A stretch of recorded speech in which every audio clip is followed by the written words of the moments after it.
You don't sing now that you have a desk? You have a command post? Okay, you sing it. Okay. No, it's a thing. It's a thing, man, with young folks. Yeah, because my godson does sing. Y'all ready? Oh, I'm on the air. You've been on the air. I've been on the air. Good morning. Welcome to Community Voice. I'm your host, Keith Parris. I want to thank everybody for joining us this morning. Good morning, Debo. Good morning, Carby. How's everybody this morning? Just great, man. Just peachy. Good. I was telling Debo that I went to Pastor Presley's homegoing yesterday, and man, it was. I have this thing I say to folks that it's all right to have church when you're in church, and they had church yesterday, and so when and it should be a celebration, of life, and his life was well celebrated yesterday. He would have been, I think, very pleased by that display of love and affection for the good folks out there at Lamb of God. And so shout out to Pastor Christopher. Change the subject. She's still here. Change the subject. Oh, okay. All right. So anyway, she's still in we didn't realize she was still in the building. We do apologize. Just wandered around. Change in programming, but Michelle's still here. So today is Denim Day. I don't know if folks, it just came up in terms of the fashion rotation I have on jeans today, but let us share with you what Denim Day is. There is no excuse and never an invitation to rape. Since 1999, Peace Over Violence has run an inspiring and powerful opportunity to practice solidarity and support survivors by renewing our commitment to exposing harmful behaviors, attitudes surrounding sexual violence. Denim Day is a campaign on a Wednesday in April, today, of Sexual Assault Awareness Month. The campaign began after a ruling by the Italian Supreme Court where rape conviction was overturned because the justices felt that since the victim was wearing tight jeans, she must have helped the person who raped her remove her jeans, thereby implying consent. The following day, the women in the Italian parliament came to work wearing jeans in solidarity with the victim. Peace Over Violence developed the Denim Day campaign in response to this case, and the activism surrounding it. Since then, what started as a local campaign to bring awareness to victim blaming and destructive myths that surround sexual violence has grown into a movement. As the longest-running sexual violence prevention and education campaign in history, Denim Day asks community members, elected officials, businesses, and students to make a social statement with their fashion statement by wearing jeans on this day as a visible means of protest against the misconceptions that surround sexual violence. So today is Denim Day. I am wearing denim. I certainly understand that we've had discussions on these airways around sexual violence. It is never acceptable, and victim blaming is never acceptable. So just so in this idea that this 18-year-old woman was raped by a 45-year-old driving instructor, and the fact, so it's our attitudes when it around sexual violence, and maybe our conceptions of sex and how we view sex. I do know that the Mike Tyson, Desiree Washington situation was very interesting to watch how we responded to that sexual assault. Now, many of us, but in a lot of cases, Keith, because that's when you get into the victim blaming. mm-hmm. Because if she shouldn't have gone to, she shouldn't have gone to she the knew room. What it was. Right. You knew what it was when you're going up. And these attitudes. Because Kobe was in a situation like that as well. Kobe was in the same thing where it went up. And then now Kobe was in a kind of a different situation because Kobe alleged that it was consensual. Right. And when you follow that case, she had sex with a couple of people, him, her boyfriend. And then she came out bragging about the sexual encounter, but now he ended up settling. Mm-hmm. But yeah, in this case though, we do have a tendency. The Mike Tyson, Desiree Washington piece was, I don't know, this was doing Black Expo in Indianapolis. She was one of the beauty folks out there, and she got a chance to hang out with Mike Tyson, and so it come to the room, and she went up to the room. And he sexually assaulted her. Now, allegedly, no, it was proven, and that's why I'm saying what around there, because he got convicted. Remember, he went to prison. Yeah, but that doesn't mean that it was actually what. Well, I mean, if it's adjudicated, I'm not saying that there are people out there who've been accused of rape and they didn't do it. I mean, and you saw that there were some players back in the day up at the UW-Madison on the basketball team. Mm-hmm. And I hate using this term, but basically what it was, they ran a train on this young lady. She was drunk the whole time. What does that mean? To break that down a little bit for me. Run a train is that, y'all remember back in the day, it's like multiple people. Keith, we know. Okay. Well, I'm just messing with you, man. No, but and so I'm saying when we have this discussion, I know as men, we might look at it from our lens as men. There have been men who have been falsely accused of sexual assault. And but the percentages is, and then many sexual assaults go unreported, mm-hmm. Just because what the women will go through, and men are being raped too, but what they're going through in terms of that. And it does come down to, my wife did that to me last night. Look at you. Look at you. Oh, stop it. I'm just kidding, by the way. We have a caller. Welcome to the program. Good morning. Yes, I'm just listening to you guys. Didn't the same thing happen to James Lawson, who played for the Packers? Yeah, that was over there on North Avenue. Yeah. And then it came out that it wasn't true? That's correct. I just wanted to mention that. That's all. Yeah. All right. Thank you, Ricky. Thank you.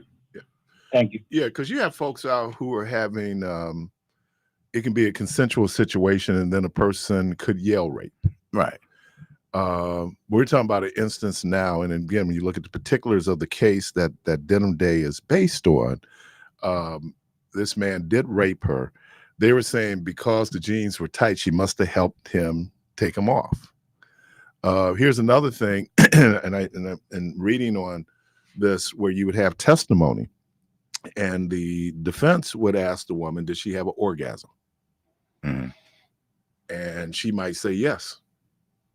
And so then he's implying to the jurors that it must have been consensual because she had an orgasm. Which meant subsequently that she enjoyed it. Right. But the reality is she can have a physiological orgasm, mm-hmm. but it's not the same as hey, this is something. So it's your body responding to sexual stimulation, right? Mhm. And it's putting it on automatic. So I think we have to be, and I think in our community, we just we need to be mindful of sexual violence, and certainly sexual violence towards women. I do know that we're still dealing with the residuals of a patriarchal kind of. There's a question out there: is a husband, because that is his wife, can he legally rape his wife? Right? I would say yes. Now, I would say no. I think it's consent. If she decides No, it, if she says no, okay, then no means no. no means no. Whether you're my wife or what have you, you just cannot take control of that woman's body, right? Because you want to. I mean, it's still her body, right? And that gets us. That's a good point, Debo, because that gets us to all kind of issues where men still exercise a level of control over women. And that instance that we really see is now with abortion, and in some instances, access to contraceptives. But I think we just have to be. I know how I grew up, and I knew what we would hear. Like, no didn't mean no. She just no means no. They said, well, what if you get up to the point where you're almost getting Let ready me ask to? you a question as a married man. Mhm. And I'm going to use you and your wife as a hypothetical, and we'll just say, and you physically assault her. How long do you think that marriage is going to last? I couldn't give you an answer, because if that person feels like that's normal behavior, I'm talking about the person who has been victimized. Mm-hmm. I mean, how much violence are in relationships? Either sexual violence, I can tell you that physical violence, and verbal violence. I mean, to that extreme, when you start talking about just taking, that's not going to be good for that marriage at all. But you know what, Debo? And as an adult, I appreciate this more. Adult relationships are complicated. They may be. Now, if y'all got that kind of understanding. Right, because there's some people will fight and then do make-up sex, and then it becomes a pattern. But you know you know your significant other. You know when that no is just no. Yeah, but there's still people in there who want to exercise power and control. And that's what rape is, by the way. Sex is the weapon. The intent of rape is power and control over another individual. You know, when you hear about prison rape, you know, there's probably some sexual gratification, but there's some other things going on there too. They talk about in ancient war how conquering armies would rape men, right? Just to humiliate them, to dehumanize them. Psychological. Right, because the violence, right? And that's what we look at the sex, and then once we hear sex, we take it to wherever we are with sex. It gets back to this is violence. Caller, welcome to the program. Good morning. I called to say something about you, Mr. Parris. How you gonna laugh about a man being raped? Now, if I was to say something about a woman being raped, and then I would laugh, I would be a horrible looked at person. I was laughing at the irony that I had to include that, Dino. Sir, or that's just the way you are. All right. I was laughing about the irony of the inclusion, not the rape. May I ask? You guys have you don't like me, man. History. Yeah, you don't like me. You can't win for losing. Man. I didn't hear what Dino Somebody would have called in and said, well, men are getting raped, and then I would go like, oh, my omission, right? It was my omission that I was laughing at, not men being raped. There's nothing funny about men being raped. There's nothing funny about women anybody being raped.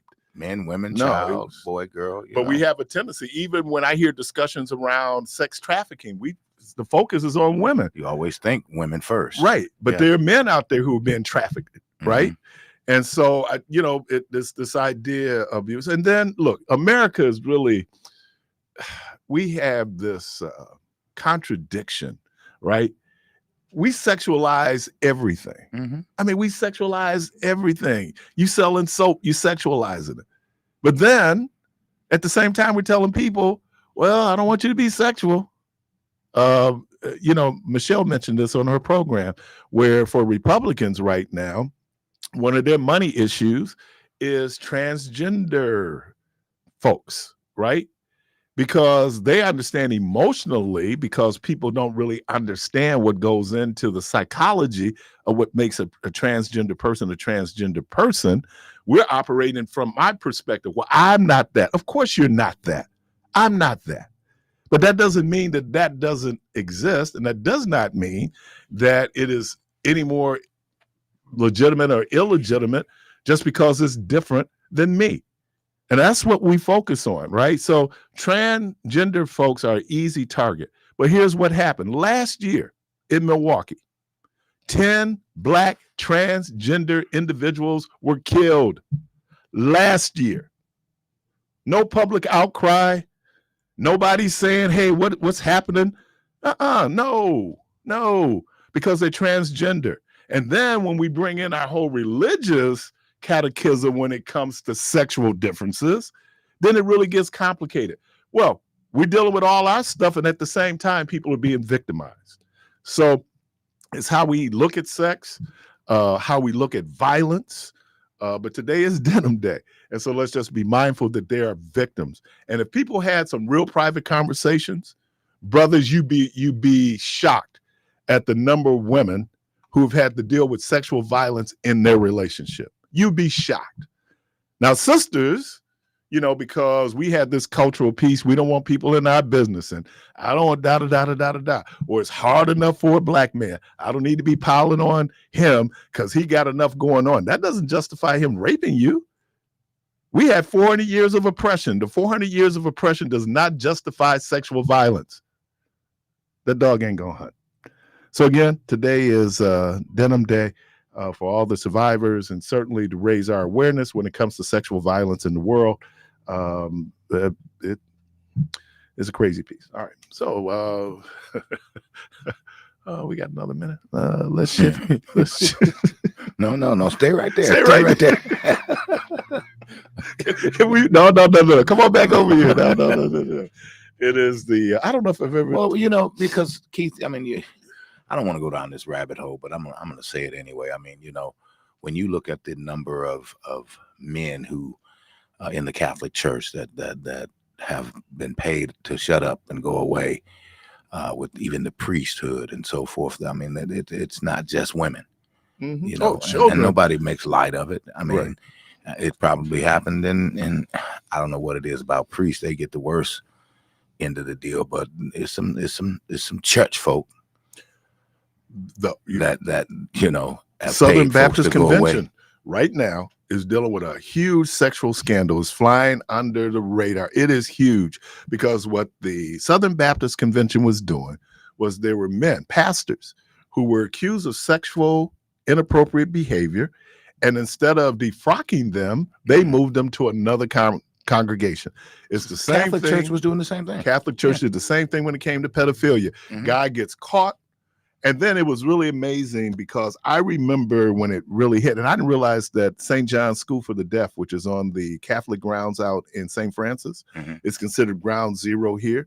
Mm-hmm. There was 2 men out there who were sexually assaulting these boys, these children out there. I mean, at the School for the Deaf. At the School for the Deaf. And then it became an issue. And a lot of these men, because it was primarily men, have never psychologically recovered from that. And that's the other thing, folks. You can't let your kids around folks like anybody. I used to tell them at Metropolitan, you guys are very trusting because you don't know. Now, you're very fortunate that you had people there who weren't doing that. But I could tell you that we knew that in fact it was happening, right? Not necessarily where we were, but in other instances. And that's the contradiction of religion, right? That we'll sit up and say, well, the Catholic Church has this thing about sex is for procreation, right? Well, we have a different understanding. That's what it's supposed to be for. Primarily. But the way we have developed as a species, it becomes a little bit more than just the sexual drive, right? And so we have a better understanding, or we should anyway, of how our sexuality works, and just how, anyway. You really still- want to get out of I this still wanna segment. You're really trying to get out of this segment, aren't you? You started out talking about blue jeans. Right. Denim Day, and I'm laughing at men being raped. It is nothing funny. Even though I don't know if anybody, what was the prison documentary? Oz. I don't recall. You don't remember Oz? Yeah. And I see this dude out of BC. Out of BC. I see him now. He's an African actor. That was his name in Oz. But anybody watch Oz knew there was a whole lot of men getting raped at that prison at Oz. You trying to get out of this segment? I sure am. Can I? You ready to go? Yeah, I'm ready to go. You're listening to Community.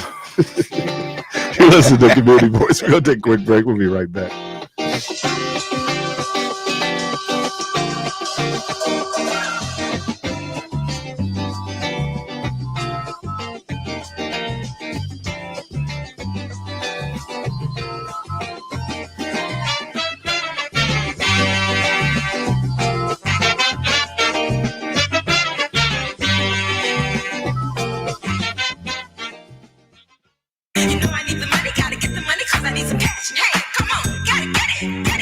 Everyone knows things happen, especially money-related situations. Maybe you need money to repair your car, or maybe you need money for a new phone. It sure is difficult if you need money and have little available. That is the purpose of an emergency fund. Money advisors suggest you have 2 or more times your monthly income in an emergency fund. You can determine how much you want in your emergency fund. Then you can start with a savings plan to place money aside each month to build your emergency fund. Try to keep money there. Remember, it's an emergency fund. If you've got the right tools and the friendly people at U.S. Bank in your corner, making smarter money choices is a piece of cake. If only our tools and helpful advisors could have helped you avoid some of those not-so-smart choices in life. Like that time you tried to pick up unicycling. Whoa, coming through. Or when you thought it'd be okay to pet that squirrel in the park. Good squirrel. Good squirrel. While we can't help you with all that, we can help you bank smartly at usbank.com/smarter together. Member FDIC. Cities around the nation are grappling with concerns about public safety, historic distrust, increased rates of crime, and civil unrest. As residents demand transparency and accountability, they have signaled a desire to do things differently. More police departments are driving community engagement efforts and prioritizing relationships with the people they serve. On Saturday, April 27th, the Executive Committee of the Community Brainstorming Conference invites you to hear from representatives from the Milwaukee Police Department as they discuss their work towards increased public safety and opportunities to work with the department. Attend this informative program at St. Matthew's CME Church, 2944 North 9th Street, this Saturday, April 27th. Never a charge to attend. Continental breakfast served at 8 a.m. Program starts at 9 a.m. You can also join online by visiting communitybrainstormingconference.org. Milwaukee Films Black Lanes program aims to foster meaningful community conversations, promote celebration, and strengthen community bonds within and beyond the cinematic setting. Black Lanes was created with a singular focus to spotlight the incredible work of filmmakers of African descent by bringing their films to the Milwaukee Film Festival. These filmmakers explore the stories, the topics, and the histories that are deeply shared throughout the Black diaspora while inviting diverse audience engagement. Now celebrating its commemorative 10th year, the Black Lens program has evolved beyond the festival, offering year-round film programming. This promises even more unique cinematic experiences, honoring the rich legacy of Black film while championing the contemporary wave of Black filmmakers. For more information on the Black Lens program, go to mkefilm.org. WNOV 860 and W293CX 106.5 Milwaukee. You're inside Community Voice on WNOV 860 AM and 106.5 FM with your host, Keith Parris. All right, welcome back to Community Voice. Again, the phone line's open, 414-444-5250, 414-444-5250. All right. What happened last night? Lord, what happened last night? They lost. Yeah, they lost last night. My buddy, he had texted me before the playoffs start. He said the Bucks are gonna get swept in the first round. They might not get swept in the first round, but I don't know if they're gonna get out the first round. And maybe Chris Middleton is more hurt than he put on last night. But they need Giannis back, it was obvious that I always make the argument that there's a reason why Pat Connaughton gets paid the money he gets paid, right? Because when it really matters, he may or may not come through. And last night they missed so many shots. They did. And they looked Indiana horrible. wasn't. And then that's but it kind of balances out. I mean, to me, I'm not counting them out of the series. I just know that you cannot give up home games. Yep. You know, and try to keep that home court advantage and try to come out of that series. You just dig a hole for yourself when you do that. Yeah, it's gonna be tough, man. And don't know when Giannis is coming back. They say he might get back for the series, but they need him. Carla, welcome to the program. Good morning. Good morning, Keith. Good morning. Good morning, Devo. Good morning, Milwaukee. Good morning. Tyrone W. speaking. I'll get to the Bucks after I speak to your piece about the, sexual violence and stuff there. And I probably, again, will revisit it with Miss Dana World Patterson and the ladies again on Friday as well. But as you realize, especially, different countries, I mean, maybe not all of the countries on the continent, but even in India, there's the saying, but I wonder if, I'll just say it, old enough to bleed, old enough to breed. But then again, with that, what do they call it? The front lobal, Mm-hmm. the forehead there, the front, global, whatever. Mm-hmm. If the front lobal isn't developed, does she really know and understand what her menstruation means? That means that you're ovulating and that egg is being washed out and your body's being purified. But maybe at that age, I'm on my menstrual, but she's not understanding what that is. Now, having said that, I don't have the map in front of me, but there are certain countries that take, I don't know if they marry them or not, but they go into them or marry them or whatever. You're old enough to bleed, you're old enough to breed. And in some countries, they do that. And certain parts of India, certain countries on the continent of Africa, and other countries around the world, maybe, I don't know, Asia, whatever, maybe Indonesia, Malaysia, whatever. There's other countries that do it. If you're ovulating, that simulates that your eggs are, that egg bit washed out, but when a woman ovulates and a young man excretes sperm, that means that you're a biological adult. Well, I understand that. I understand that. But what I'm saying to you is that when she's menstruating, that egg is being washed out, man, Keith. I got that. Okay, well, so I mean, there's no debate. I mean, there's no conflict. Well, I'm trying to figure out where you're going, Tyrone. Back to you said earlier. Yeah, Denim Day. Yeah. No. Well, I mean, the facts are the facts. I mean, if she's 13 and she's menstruating, right? Okay, let's say whatever it is. Let's say it's Kenya. Tyrone. Okay, Tyrone. but they don't marry. Tyrone W. Yes. Where we talking about some Denim Day, man, and we done went all the way into ovaries and everything else. Well, okay. Well, I mean, you talked about the priests and all that stuff there, but I mean, they're doing it at such a younger age. I mean, but all that's not being washed out, though. I mean, you got these boarding schools to where, oh man, I mean, for years, the different tribes and stuff. I mean, all that stuff, man, they were getting hit at 10 years old, maybe even some younger.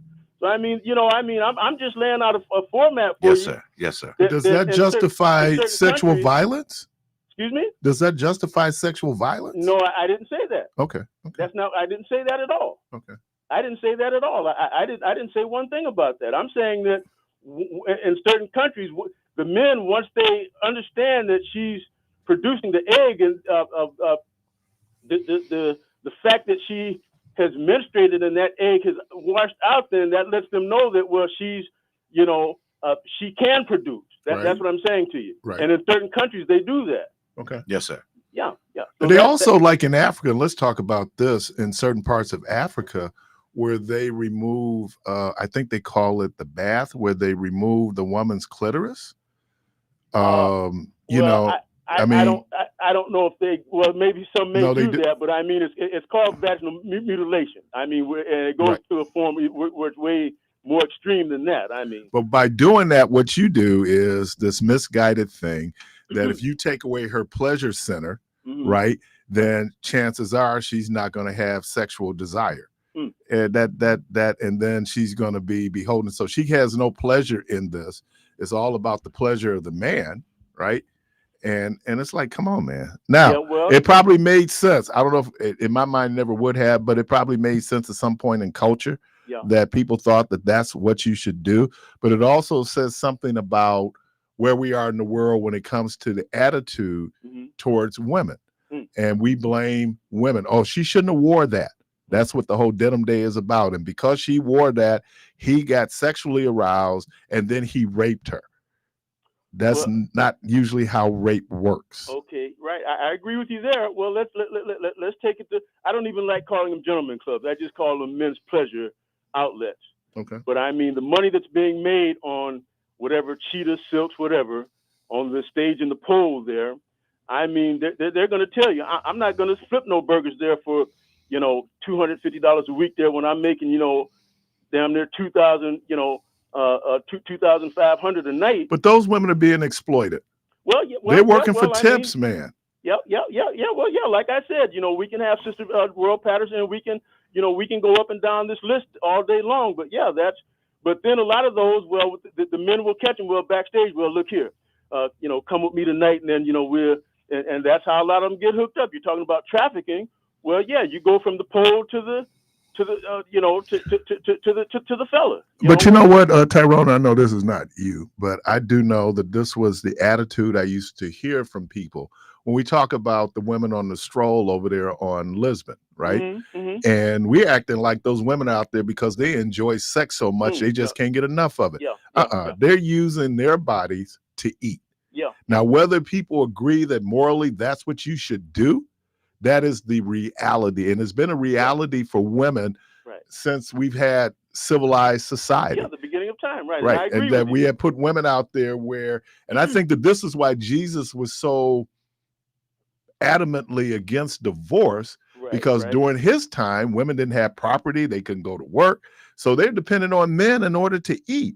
Absolutely. And so what happens then if you're not married? You're going to prostitute. Yeah. Right? Because you're trying to survive. And if you have kids, right? Or you dealing in today's world, some of these folks out here dealing with drug addiction, and they're trying to deal with their addiction. I mean, fueling it and being able to get high. I joke, what one of the death knells for pimping was crack, because with heroin they got to go back to their, but crack, they make their money and then they heading right to the crack house. Right. So yeah. You're right. We You're have to, right. as understanding this, but because sex is there, once you do sex, people hear the word sex, they will go, because it's how we have been. I think we need to do a better job of, and I'm gonna use this term, I don't know if you remember it in health class, it was awful, where we would do reproductive health. And then you have conservative groups who don't even want to teach people how their body works sexually. Right. And so then what happens? There's this level of ignorance that people have. It was like when we were out doing work around reducing the teen pregnancy rate. One of the biggest myths out there is that I can't get pregnant the first time I have sex. Wrong. Far from it. Right. Or I'm listening to the dudes, because I work for child support. I'm listening to dudes, oh yeah, man, I had a pull-out game. Your pull-out game wasn't that strong, dog. You created a baby. So I think we just have to be just more mindful. And I don't understand, we live in this age of information, how we're still in the 19th century when it comes to some of our attitudes. Like a lot of the issue around transgender, it's our not understanding, because in our minds, and I heard the argument, people say, well, if God made you a man, then that's what you should be.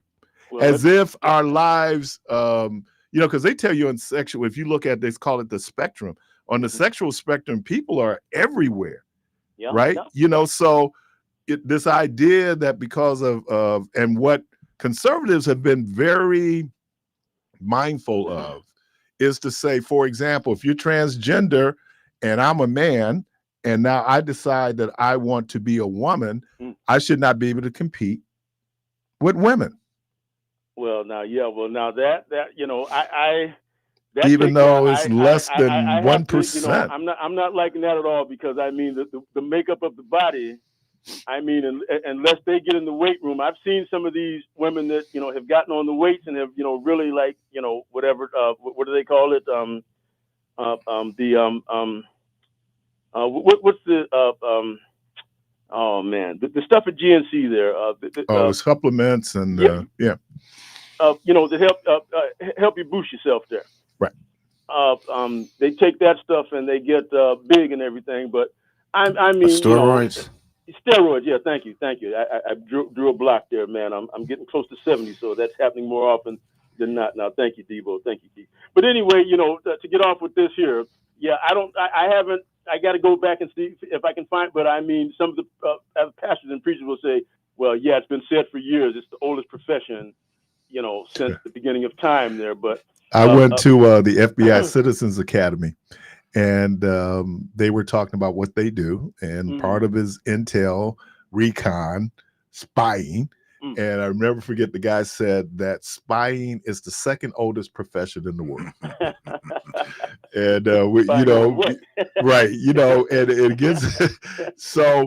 No, I just think we have to, and it's hard, man. It's hard having these conversations. It's very difficult, and I know that people are struggling with this when. They have a gay child, right? Well, and they discover that their child is gay. Let's look at our women. Excuse me for interrupting real quick. And I'll just say this here because I don't want to suck all the out the show. But our women are very beautiful, man. It's getting hot out here.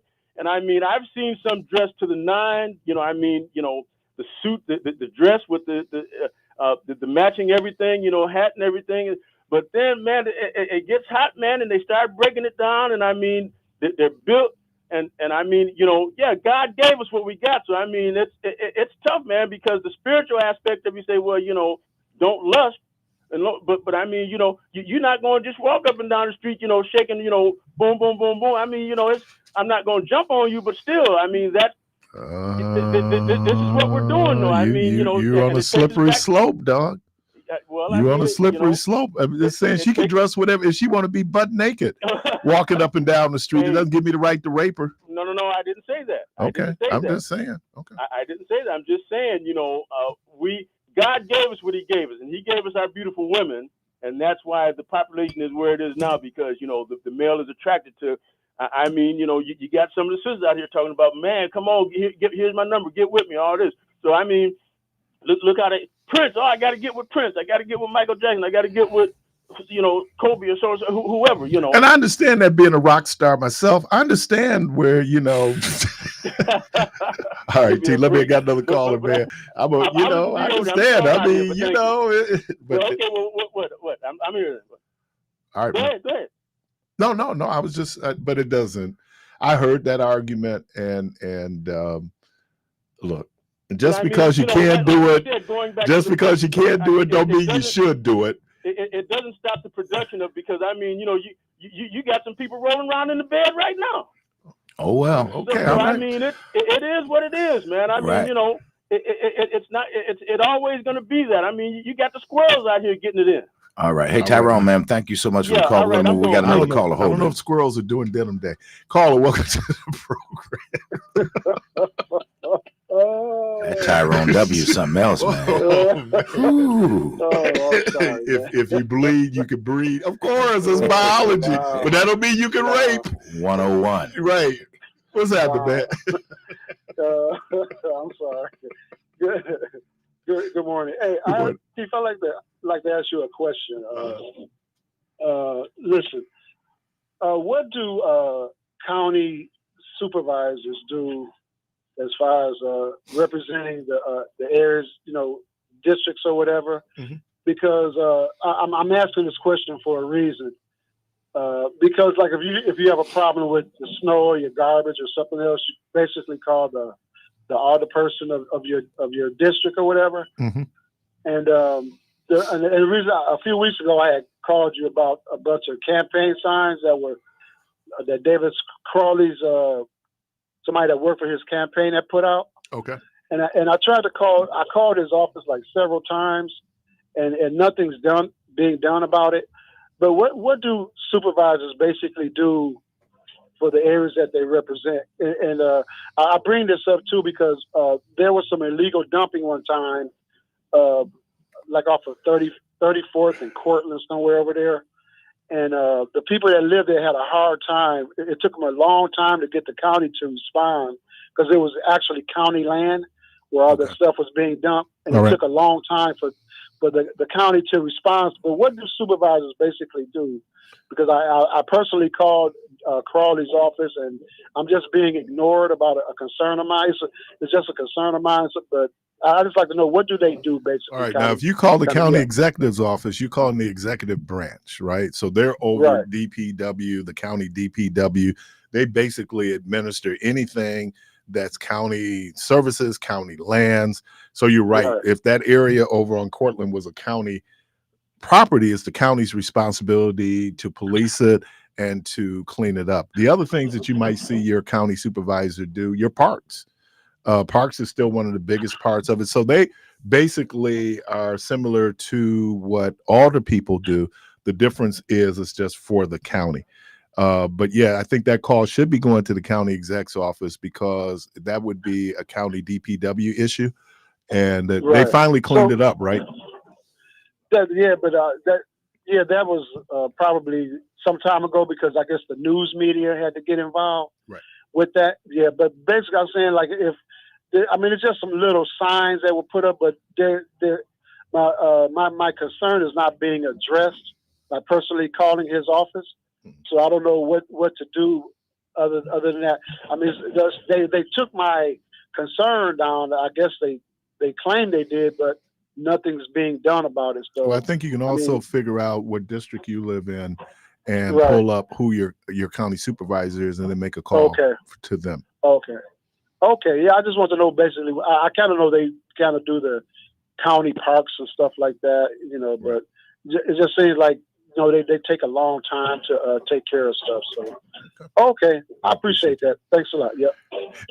Yeah, we just opened up our assessment today, and I think we need to differentiate, though.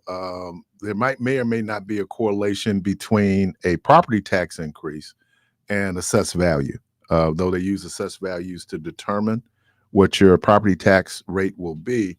We'll see. Now, I get a little controversial on this piece because of Michelle mentioned it on her program, the uniform tax code that we have here in Wisconsin, where you can't do carve-outs for individuals.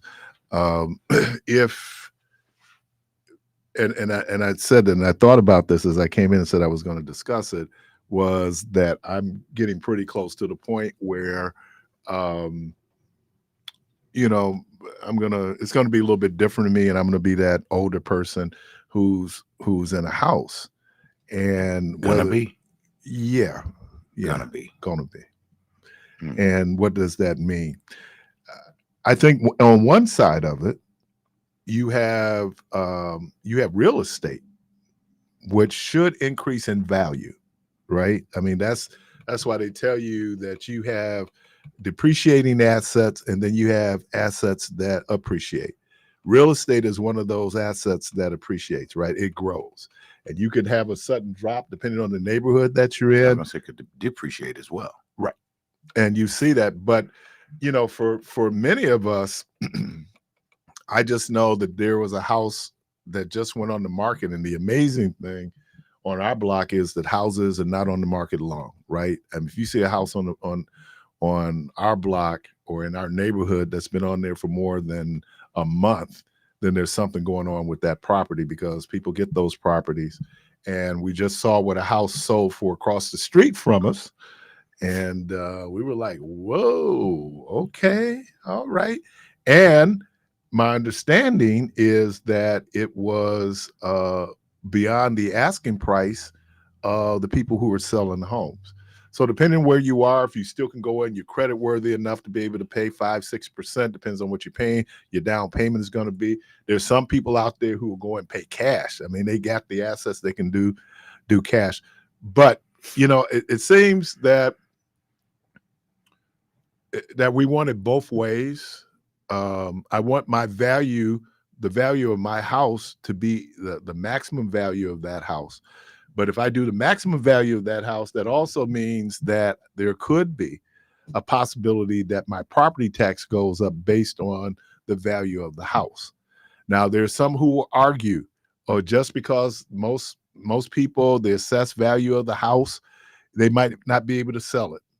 But depending on the type of house you have and where you live and the neighborhood that you're in, we abut Wauwatosa, and I was just over on Pasadena, which is 88th Street in Milwaukee. 89th would be 88th Street, then it would be Pasadena going into Wauwatosa. And there were 3 houses as I drive to the store. They were on the market, they're already sold, right? And I know those houses are assessed at a higher value than the houses in my neighborhood. So those houses could be going for 400, 500,000, depending on the size of the lot, the size of the house, the other amenities that the house has. So, and if people have invested in their houses, or they've gone in and did work in their house, you want that house to reflect the investment that you made in that house. And I thought, when Diva was saying, when getting old, I thought like, well, okay, because real estate is probably our basic form of capitalism here in America, that if I get to the point that I can't, then do I have to sell the house? And there's some people saying, well, they shouldn't be forced out their houses. Yeah. Goes back to something we spoke to yesterday. When you are buying those homes, and a lot of times people don't. They look at the amenities and what the neighborhood affords them at that point in time, and they never look at the fact that they're going to age in that home, and where the washroom has to be, right, and where the bathrooms need to be in conjunction to how you physically may or may not be able to access certain areas of your home. Right. Again, I saw it with a friend, whereas he had all kind of contractors in trying to figure out how they could move the bathroom from upstairs and take a portion of the kitchen, because his mom couldn't do the stairs anymore. Right. She couldn't get to the laundry room and all of these things. So all of that has to factor in, and many times we don't. Yeah. There's always this thought of, when mom get old, then we'll downsize. But I mean, a lot of times we want to stay in our home if she's physically, mentally capable to stay in there, but just need a few amenities to kind of make it, where she can still do for herself. Think about that when you're purchasing those homes. Yeah, because in our home, our bathroom is on the second level, the full bath. Mm-hmm. We got a half bath on the first floor, but upstairs, bedrooms are upstairs. Mm-hmm. So what, as you get older, getting up and down those stairs, now you can maybe put a lift in, if you want to do that. But then a lot of people just say, you know what, I'm just going to move on one floor. Mm-hmm. And maybe you're going by a ranch style house, or you're going to go into a condominium. So it says something that but look, let's look at you, for instance. I know that the area that you live in, very desirable neighborhood to live in. It is. Yeah. And to look, when you originally purchased it, I can't say for certain, but was that in the back of your mind that you would age and maybe those things would be difficult for you to be able to accomplish as you aged? It snuck up on us, man. We just looked up, Brandon, and we had been there 28 years. Mm-hmm. You're right. Because when we were young, we were vibrant. Think about get up and down those stairs every day. But you're right. You don't think about that because you're gonna be in that home. But you're right. I hadn't thought about that, and then I looked up, and I'm going like, dude, we've been in here 28 years in October. Mm-hmm. And seeing the neighborhood not change, the demographics have remained the same. I've just had, which is rare. Yes, because the house to the north of us, next door to us, there's been two owners since we've been in there, right? Mm-hmm. And both very stable, right? Mm-hmm. And both, it's ironic, both of them end up building or buying homes out, kind of like in the country almost. Well, not country, but certainly living next door to you make you move out to the country. I guess so, man. It was just we the Beverly Hillbillies. Well, the interesting thing is my neighbor to the north, they bought a house in Elm Grove because of the school district. Okay. And I tell people that when people are buying houses, I'm talking about, one of the things they look at is what does those school districts look like? Because they're going to be paying exorbitant property taxes, and they didn't want their kids in Milwaukee public schools. I had another friend, a coworker of mine, he ended up staying in the neighborhood, and I don't know if his kids ended up going to private school or they ended up doing open enrollment, but that was his concern. He didn't want to put his kids in public school. You're listening to Community Voice. Our phone lines are open, 414-444-5250, 414-444-5250. We'll be right back.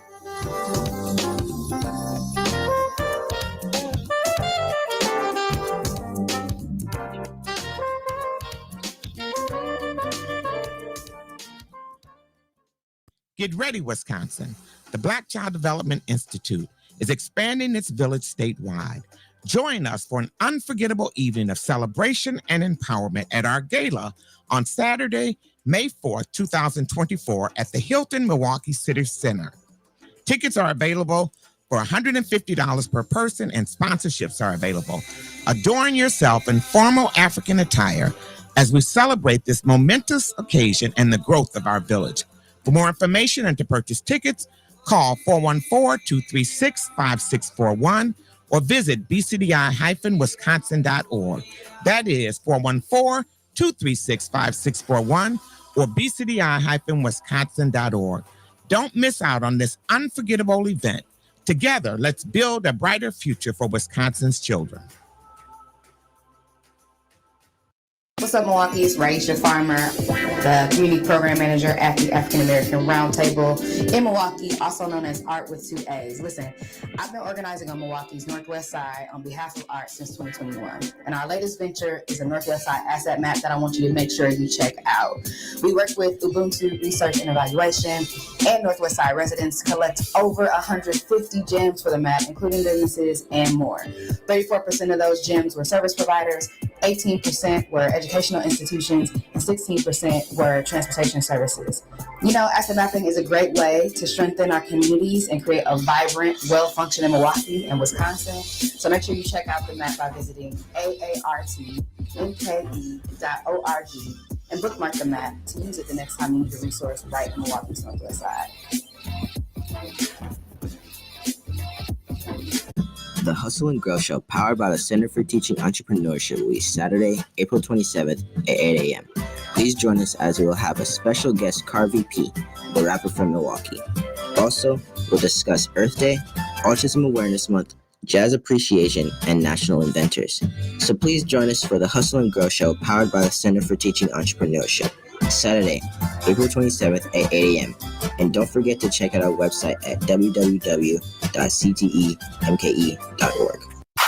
MATC helps students achieve their college and career goals with classes for transfer students, degree and certificate programs, and skills for better jobs. Attend their open house on April 25th from 4 p.m. to 7 p.m. at the downtown Milwaukee campus. To learn more, visit matc.edu/open house. That's MATC's downtown Milwaukee campus on Thursday, April 25th. Go to matc.edu/open house. Regulators! Round two, second round two. Hey, this is Mr. Winky Blue, and I want to invite you to another fabulous town hall fish fry where the rednecks in the woods and the thugs in the hood collide, and we set that mess to the side. If you know like I know, you don't want to step to this. Hey, this is Greg Kennedy, and I'm cordially inviting you to our second town hall meeting, April 26th, 5:30 p.m. You want to be there. Free vapes will be sponsored by Cool Breeze Vape Company. The first 50 people through the door will receive those. Food will be provided as long as supplies last. This is another Winky Blue production, and you don't want to miss it. April 26th, 5:30 p.m., 100 Gems Restaurant, 6727 North Titonia Avenue. Security enforced. Don't meet us there, beat us there. Coming for you.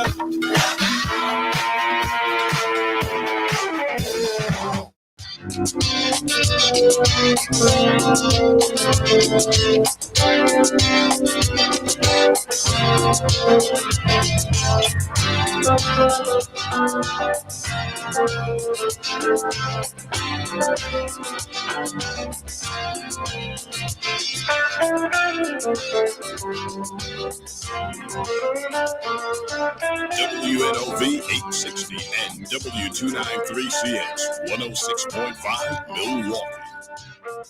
You're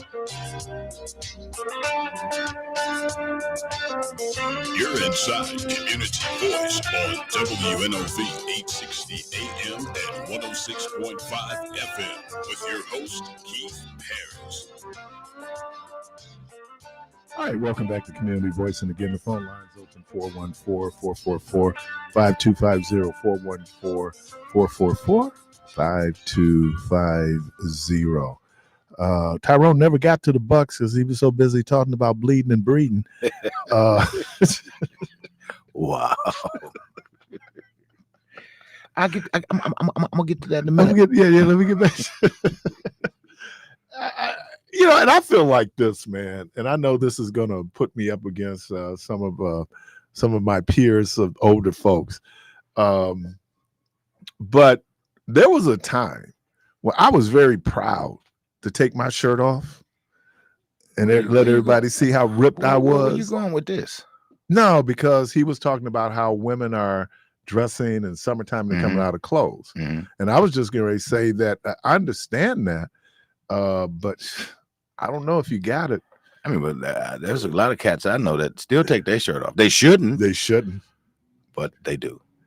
I was out at Mayfair, and I saw this young brother, and he had on some shorts, and they came up right above the knee.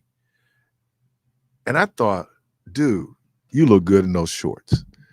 There's certain things that certain people can wear that other people ain't got no business. And I'm seeing, and no disrespect, I'm watching people try to squeeze into some of this super tight stuff. It ain't for you. I'm just saying. Now, you put it on. Now, when you get out and everybody's tripping on you, I'll never forget this young man put something on Facebook and he had this style out there. He was da-da-da-da-da. They wore his behind out on, oh man, people actually told him what they thought of how he looked in that situation. So just because you can do it, don't mean that you should do it. Well, I see a lot of sisters doing that nowadays, man. It's bad. I know, man. And you know what was big? I didn't realize leather pants, black leather pants. Right now, these onesies. They shouldn't. If you and look, and I know we shouldn't do because we should base on how people look, but that's another myth. We do base it on how people look. Yeah. And, people say I dress for me, and you and everybody else when you walk out the house, because obviously I want a positive reaction to the 2 hours I spent putting together my ensemble. Michelle showed me a picture yesterday of the school board meeting. Okay. There was a whole family there. Okay. The little girl, she had to be about 4 or 5. Okay. She had on a bonnet. Then the next age had on a bonnet. Then the other lady they call them the bonnet family. Now, what do you think of the bonnets out in public? I hate them. Now, I understand, huh? Same thing. Do-rags. Do-rags. We don't really see do-rags like that no more. Right, because y'all sporting longer hair now, man. That's all I was going to say. You said you meaning like you don't see them the same way as the girls, or no, we don't see a lot of them. Physically. The do-rags are not as. I mean, because you got to remember, I used to wear a do-rag, and I'll tell you why. I slept in it. I didn't wear it out in public, right? But it was to get my waves together. There you go. Trying to get seasick, man. Yeah. Yeah, I know. And you know what the original do-rag was? Pantyhose. That's right. Pantyhose was the original do-rag. My old stockings, and she done ran it up the leg, and you get that foot. Right. You understand me? Yeah, there you and go. Put it on, and I said, can I have your pantyhose? They think I'm doing some kind of freaky thing. No, I'm getting ready to lay my waves. What you want with these here pantyhose? Right. Yeah. You could, depending on how bad it was ran, you could get you 2 or 3 out of one leg. You know what I'm talking about? Because you put that knot, and let's go. Yeah, so I did do-rags, but we had waves. No, I hate those bonnets, man. It looks like something from enslavement. Caller, welcome to the program. What's going on, Keith? What's happening, man? What's up? It's been a minute. Yeah. Let me tell you this. I'm gonna tell you what they need to ban. With that shirt open, they got that cheese all over the test. So that got the. What is it again? The shirt with they cheese open. The shirt with their hair cheese all over. Wait, about the taco meat? Yeah, the taco meat. Talking about the shirt open with the taco meat showing. What's your with chest the, hair? Yeah. Dude, you gotta, what's wrong with that? I got chest hair. I can wait, man. I keep mine down to about my navel. Damn. Damn. You can show some chest hair. No, that's way too much. You gotta button that thing to the top with a turtleneck. Well, that's no different than a woman that's well endowed and she has on no brassiere with a tank top on. That is the worst. You talking about? Well, she want to be free. Let her be free, man. No, you talking about the Long John Silver? Yeah. All right, brothers. All right, we're gonna stop it right there. Yeah. I know I gotta go home. I can't speak for you and Debo, but I gotta go home. I'll get to the crib and all my stuff gonna be out there on the front porch. So don't you take me down that rabbit hole. I ain't seen nothing. Okay. You don't want to jump. You don't want to No, jump. I'm blind. I'm Ray Charles. They did what? Hey, you were saying at the beginning of the air when you started the conversation. Well, we were talking about that was serious. That we talking about denim and sexual violence. Tyrone W took it. Yeah, he way took it south. I heard Tyrone W talking about squirrels humping. He tripping. That ain't got nothing to do. That ain't got nothing way to do too with much time you. on his hands to catch some squirrels doing something. Nobody watching no squirrel humping in no tree. Tyrone, he needs something to do. He needs something to do. And I don't even know if you could have that type of. Anyway, what do you get? Yeah, we won't, because we just had a situation here where it's alleged that a resource officer, one of the police officers, Kewaskum, allegedly had sex with a animal. Oh man! And he's the resource officer in the school. So let me tell you this. Here, there was a security guard who worked second shift, and it's not his first time, but they caught him. Two nurses caught him. No. Yes, he did. And that's happened because there was a case where a person was either in a vegetative state or I think they was in a vegetative state. This aide at the nursing home impregnated her. Yeah, I recall. Remember that? It happened here. It happened here. I think she was in a coma. Right. Yeah. Right. Yeah. She was in a coma for years. Mm-hmm. Exactly. But the thing was, it wasn't him. He did it, but the baby wasn't his. Somebody else did it too. Right. And they closed that that nursing they closed home. it down. So they closed it down. So where are you working at now? I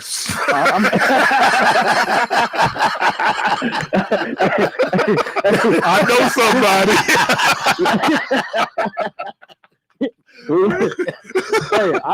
I didn't work at that nursing home. I'm working at a hospital. But that's another instance when we talk about violence, sexual abuse, but it happens in some of these nursing homes and rehabilitation centers where people are taking advantage of patients, right? And in that one instance, it got into the whole thing, and then it gets complicated because you got child support. Yeah, you do. No, really, you have child support. Yeah, but I also heard too. I think it was in California, to where nursing homes they walk around. You got to be a certain age, but that nursing home, it had the most STDs, and it was a nursing home. Right. And someone was telling me this was crazy. Many years ago, this would have been about, when did I go? 2008. I was in St. Louis, and I was at a conference on sexual education, and you had a woman. She was a doctor. She was a gerontologist, and I'm operating from ignorance. And I'm saying, well, I don't even know why old people sitting up here having sex, talking about sex, as they ain't having sex, right? Yeah, they are. And she pointed out to me. She said, "Do you know how many of my patients I'm treating for STIs?" Yeah, they ain't playing them nursing homes. No, so that's like a college campus for old people. Well, nursing home, some of the they're adults, right? They still living life, and I'm talking about now. So we have this how we look at things and our views on sex and the whole thing, but there are people out there being abused. And and when you had that instance, I was getting back to the father, right? Because even though he's committed a crime, he still has the rights as a father. Absolutely. Which is crazy. So you had instances. There was one instance where a biological father raped his daughter. No, she was underage. No. It's a social worker. Remember, social workers had sex with this woman. The statutory in Wisconsin, the age of consent is 18 in Wisconsin, not 17, not 16. And so he had a relationship. He gets charged with statutory rape, right? But he's the biological father, and unless the court takes away your parental rights, he has the rights of a father. So when it got out, he had his rights, huh? And I think he was fighting for placement. Yeah, and placement. Watch this though. Watch this, guys. So in the state of Wisconsin, you can marry. Let's just say she's 15, right? Mm-hmm. And her parents give you permission to marry her. Mm-hmm. So now, because she's your wife, that throws the statutory out of the window. Right. Ooh. Yes, it does. Because she can go in the bar with you, sit at the bar and drink with you. Well, in Wisconsin, your kids can go to the bar with you. That's what I'm saying. Right. Yeah, and they can sit and they can drink if you give them alcohol. And it could be your wife as well. Right.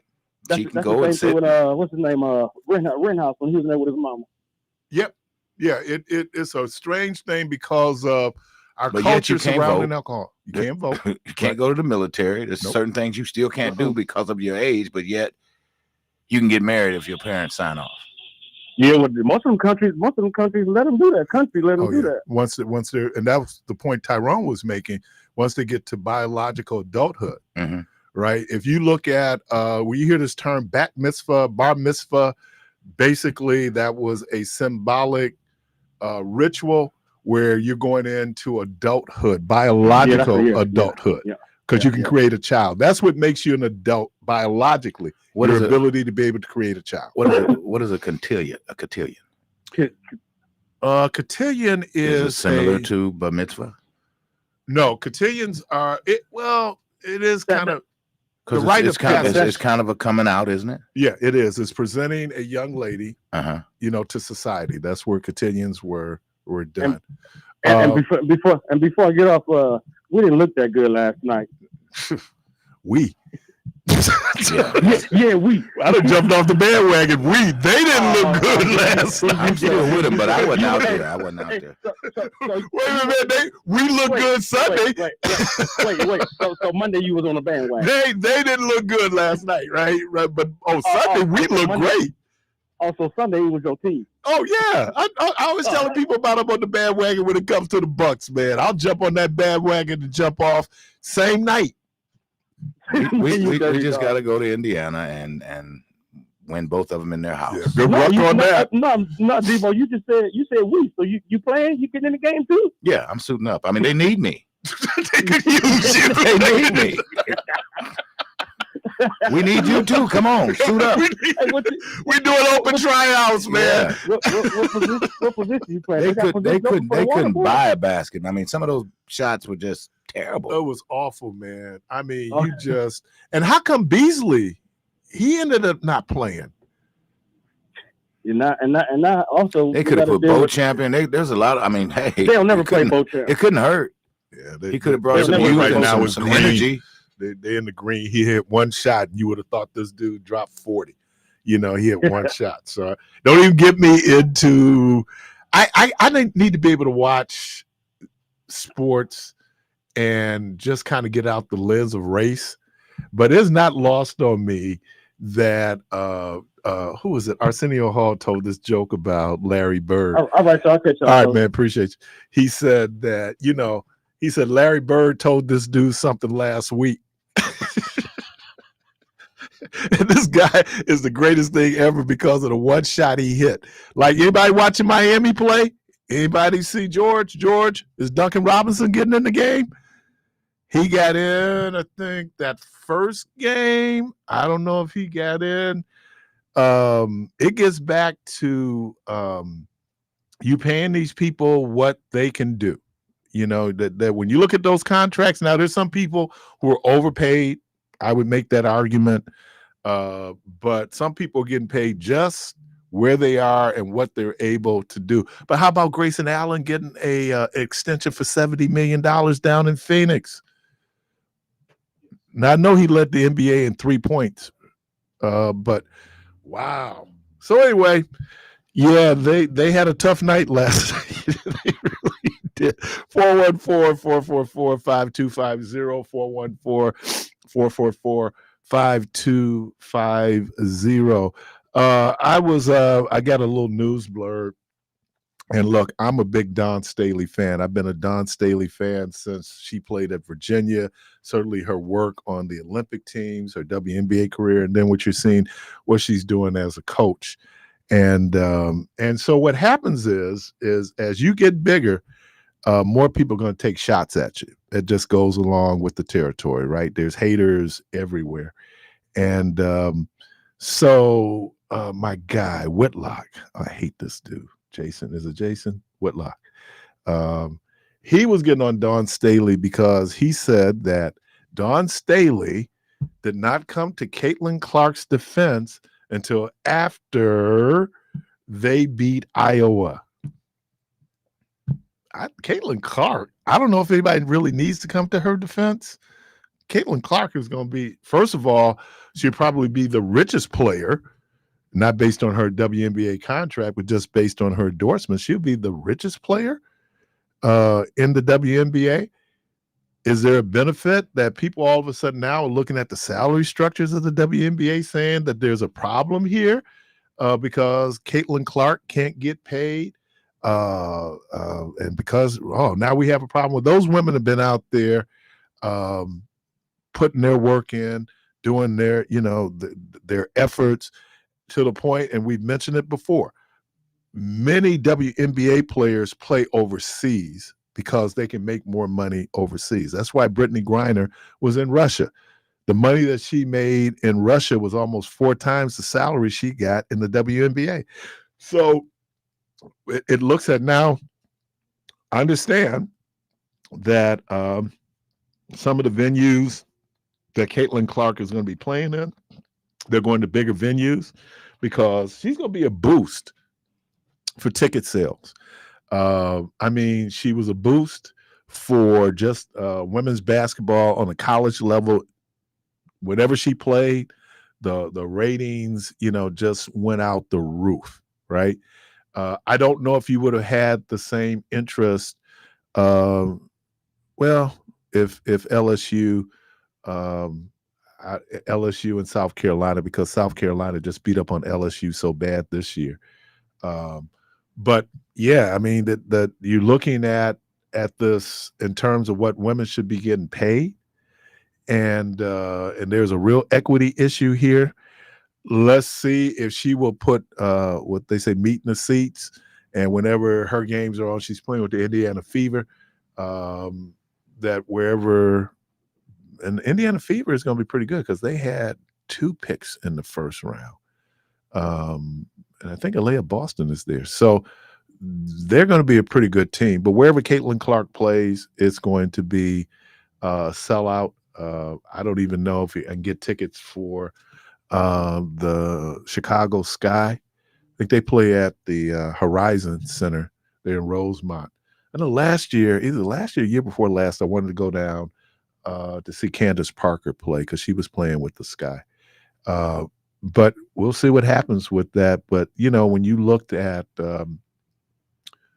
just great players that played in the WNBA, and the greatest women's player of all time never played in the WNBA, that's Cheryl Miller.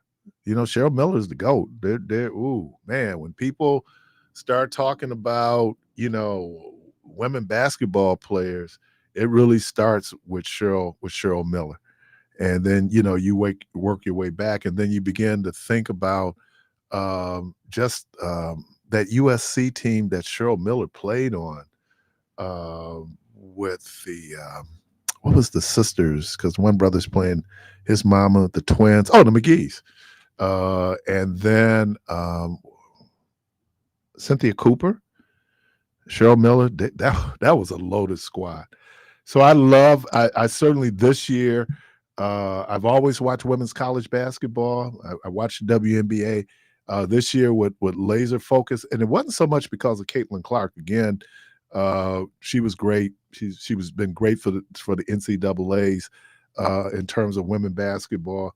But watching South Carolina, and South Carolina being a team of, like, if you look at their starters, none of these women either started or were on the team this year's squad. They had put 5 starters in the WNBA. 5 of their starters go to the WNBA. So when you usually lose that level of talent, a team is not usually going to be that good. But I would make the argument that this team was even better than the Freshies. That was the team that lost to Iowa last year in the semifinals.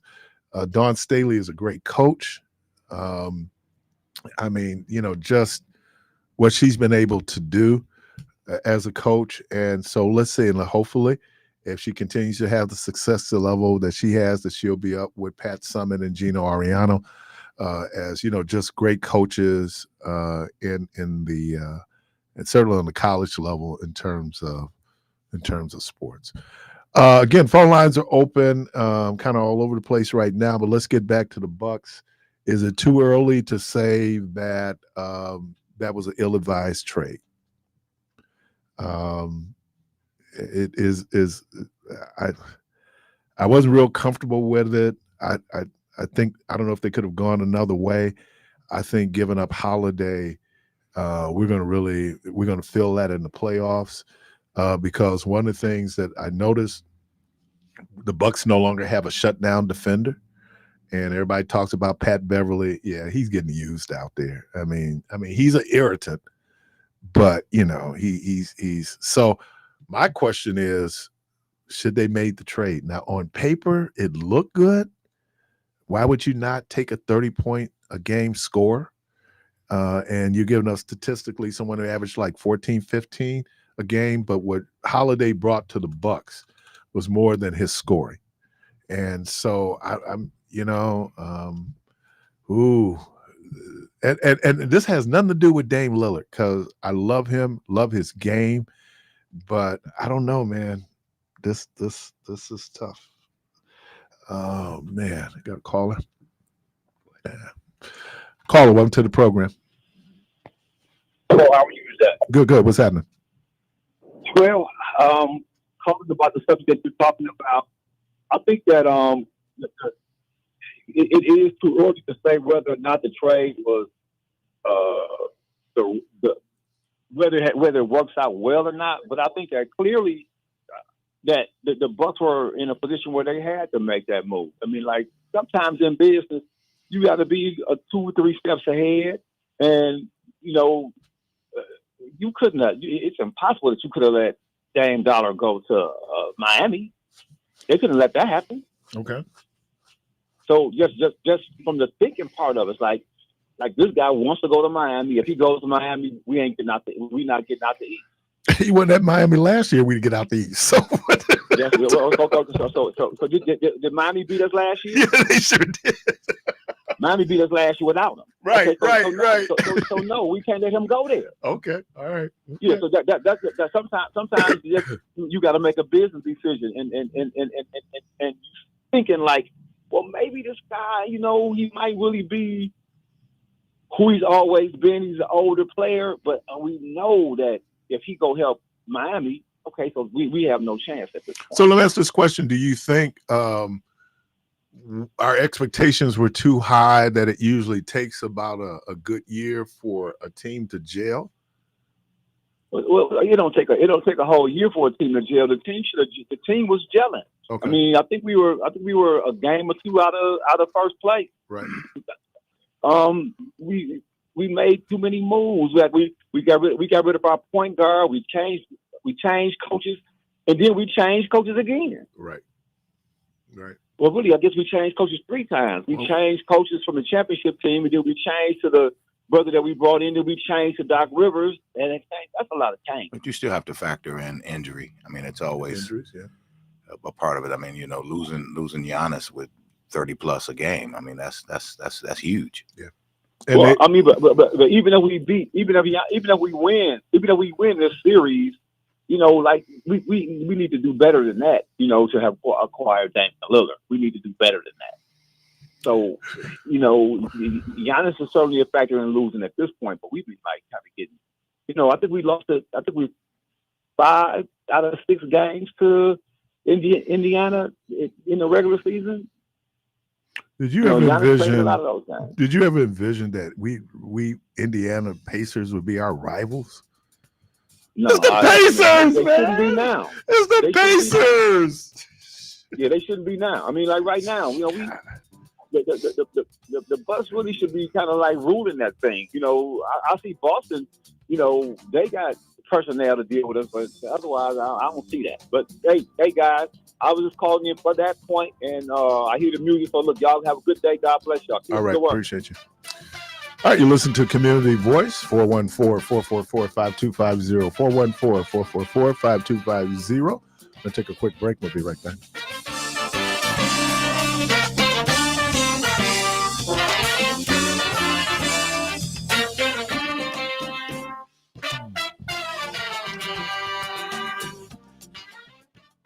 Hey Milwaukee, my name is Martina and I'm with the Independent Living Supports Pilot Program team. We help adults 55 plus and those 18 plus living with disabilities, providing up to $7,200 for home services, medical equipment, home modifications, and more. There's less than 30 days left to sign up for this program. See if you qualify today. Call 414-289-6874. Again, that's 414-289-6874. This program is made possible by Milwaukee County and Wisconsin Department of Health and Human Services.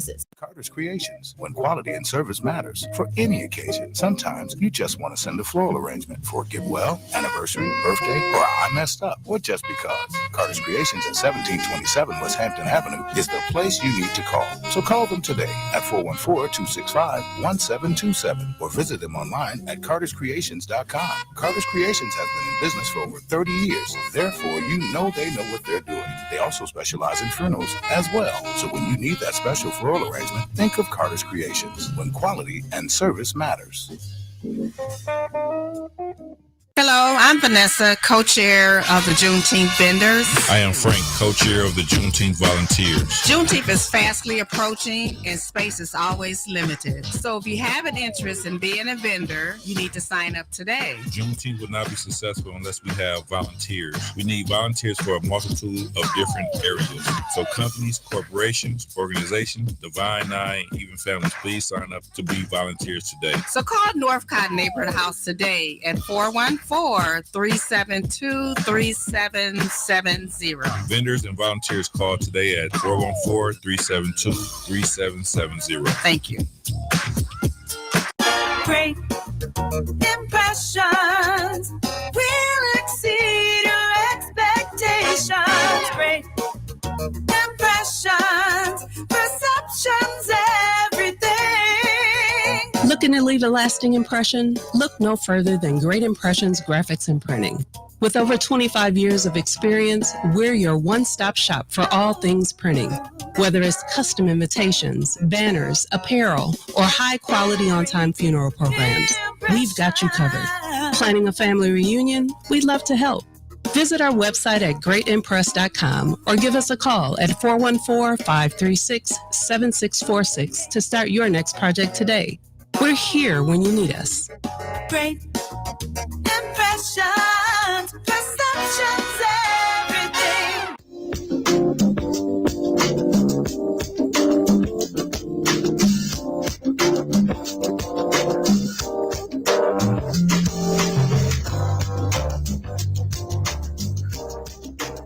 WNOV 860 and W293CX 106.5 Milwaukee.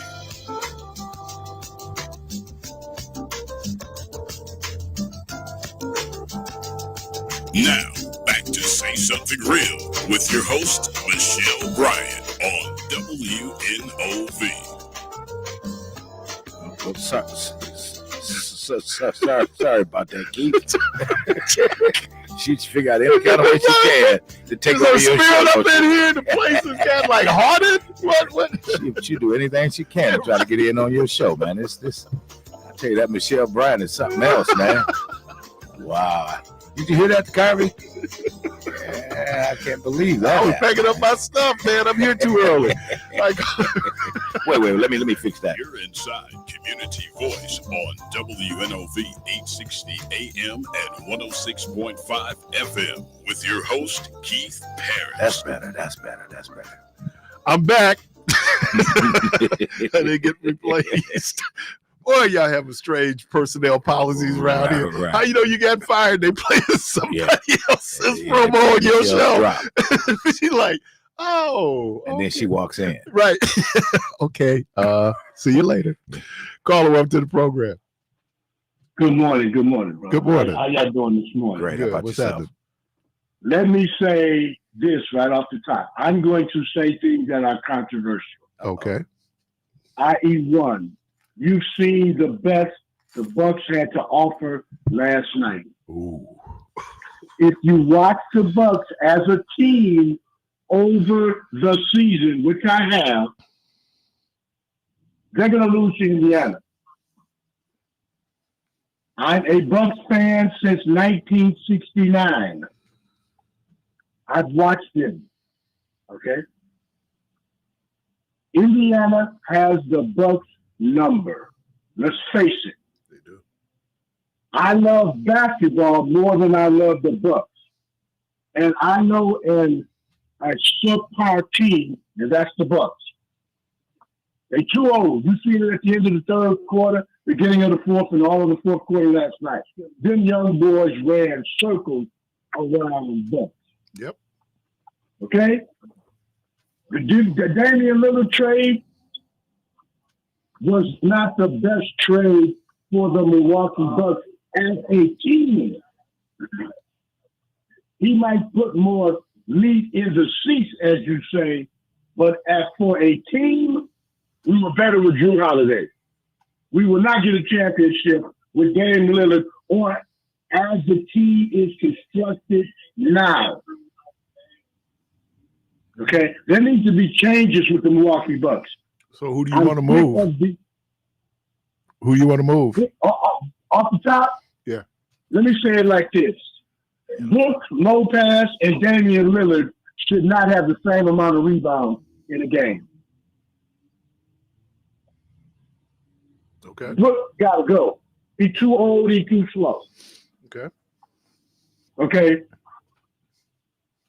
We keep Bobby. We can keep a couple. They need to. If we hadn't had to pay two other coaches that they got rid of, should have never hired Doc Rivers. Let's keep it 100. Are they paying 4 coaches now? 3 coaches? That's too many because you're only working one, but you're paying 3 or 4. Right. Okay. Okay. If I'm in charge, I'm starting at the top. The GM, you making bad decisions. You've been making bad decisions since you got with the Bucks. Get rid of him first of all. Well, you know, and I understand what the previous caller was saying in terms of on paper, from a business perspective, it would be a no-brainer to take Damian Lillard, right? That'd be a no-brainer. I disagree with that.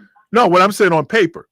Yeah, good for you. Could go. Yeah. Go right ahead. Right, I'm saying on paper. So if I'm looking at the numbers, and you'd be surprised, the NBA is really about the numbers. When you look at the numbers, you know, it would make sense. But there were other intangibles I thought Holiday brought that Damian Lillard does not bring.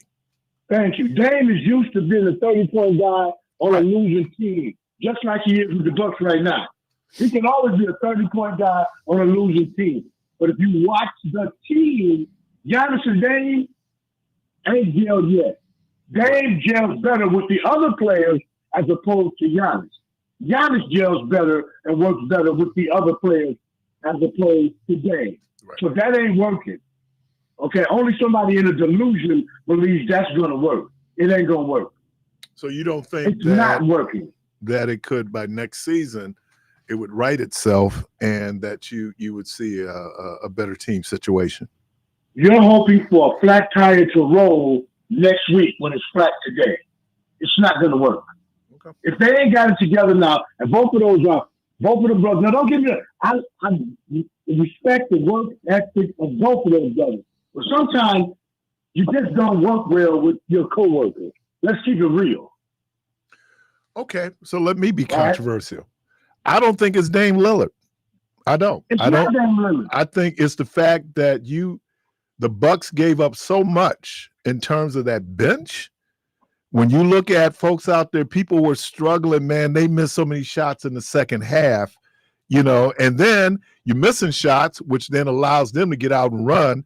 And that just changed the whole dynamic of the game, right? And the Bucks, as you pointed out, they're the oldest team in the NBA. And it becomes obvious that they're the oldest team in the NBA because, like I said, turnovers, missed shots, they're going and running. But you got to be able to hit those shots too, and watch what they did. I mean, you got to give Carlisle credit. The defensive adjustment he made. Hey, you know what? Let's keep the ball in the hands of Patrick Beverly. And there was some adventures, right? There was some adventures out there with him because you don't have anybody who is that fourth scorer. Let's say Giannis is playing. Who is that fourth scorer? And I don't know, you say Bobby Portis, and Bobby's about 14, 15 a game right now? But there was other guys missing shots, and he missed a lot of shots last night.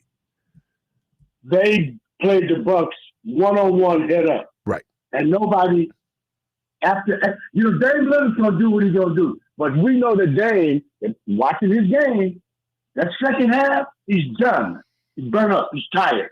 Right, because either that first game, especially what he expended, he dropped 35 in the first half and didn't score nothing in the second half. But let me ask you this. Can I ask you a question? Let me ask you this. Does it seem that the Pacers are more physical than the Bucks? They're more active, yeah, if you want to say that, because they're younger. Okay. You know what I'm saying? Now, here's my other one, and I'm going to let you go because somebody else get in. WNBA is boring. They're playing 1960 ball in 2024, okay? They need to lower the rim so women can slam dunk and add the excitement that the crowd wants. They shouldn't get paid like the men because their league is on the welfare roll for the NBA. And until that league generates the revenue so they can get the pay requirements that the women are asking for, it is what it is. All right, man. Appreciate you. All right. Yep, y'all have a good day. Yep. Carla, welcome to the program. Good morning. Hang on, Keith. Hey, okay. Let me take you off the speaker. Okay. It's not Dane. It's the coaching staff and its picks. I was telling you 3-4 years ago, they need somebody to back up Brooke Lopez. So when Brooke sits down, who's the biggest fan that comes in to replace That's good observation. Bobby Portis. Okay. Right. And I've been saying that. And we need a ball handler. Yep. If we had that, we'd be okay. Or somebody other than at guard who can score.